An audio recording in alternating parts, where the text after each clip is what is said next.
And again, that's why I used the word conviction, because I was more scared of what would happen if I didn't do it. It wasn't that there was no fear. It was the right side of fear. Mm. Okay. It was the side of fear that if I don't make this move as God has clearly put it on my heart and allowed some conflict, because he'll do a Jonah on you too, right? He'll Mhm. put you in the belly of the whale if you don't listen. So there was some conflict and some clear signs that it was time. And me to hang on was more, again, fearful or scary, because I knew at that point I would have been absolutely just taking the safe route. And that was more scary than me taking the what seemed like a dangerous and risky route of stepping away, um, and trusting God. And that's why I don't want it to sound like I was super courageous. Like I wasn't. It was fear, but it was just fear of God versus fear of man. It was like I was more scared of God at that point.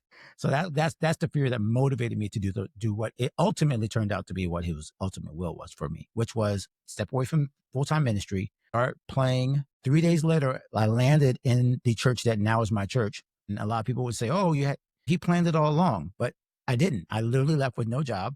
3 days later, I got an audition call for the church that I'm in now, but never intended to join. I never intended to join that church. Like I thought it was going to be a gig. And then finally started gigging again in terms of professionally and playing these bars and playing, for $50 and some fish dip in local blues bars. And like that was, I thought, the end of it. Like, okay, I made the move, super uncomfortable, but I was obedient. All that to say, I sat down, I started saying, wait a minute, I'm not the only musician that's a Christian, am I? Kind of like what you just said about you felt like you were the only one. Yeah. So I was like, am I the only, person that has to play Saturday night till 2 o'clock in the morning, then show up on Sunday morning, like, and play? And like, I can't be the only one. So I asked a few friends, and lo and behold, most of the people that I talked to, and I had worked in church for 30 years at this point, or 20 years at this point, right? I had no idea that most of my friends were playing regular secular gigs, right? Yeah. I thought it was, oh, there's because we always got humbled and chastised if you were out in the club.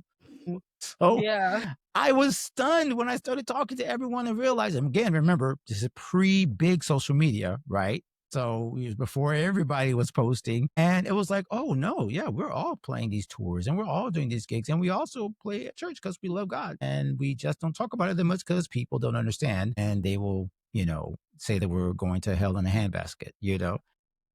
So that's how God and Gigs started, is because I started having questions about, well, how do you do this? And so I talked to people like Christian Dentley of Take Six, and Dwayne Bennett, who a lot of us know in the South Florida area, was amazing. I interviewed Mhm. him and interviewed Paris Bowens, who was Ty Tribbett's auxiliary keyboardist and was an incredible, incredible creative. We lost him during COVID, but he Yeah. almost wrote a chapter of my book that I wrote back then in 2015, which was an amalgamation of all those interviews.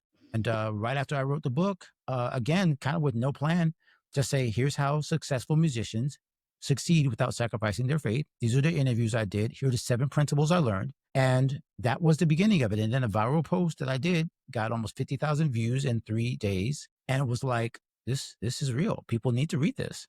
Yeah. Yeah. So that was really the beginning of it. My personal journey, my story, my need to find out how to do this. And then just talking to other people that knew how to do it. That's where the podcast and book has always been, telling other Christian creative stories, their stories about how to succeed in any area of creative life without sacrificing their faith.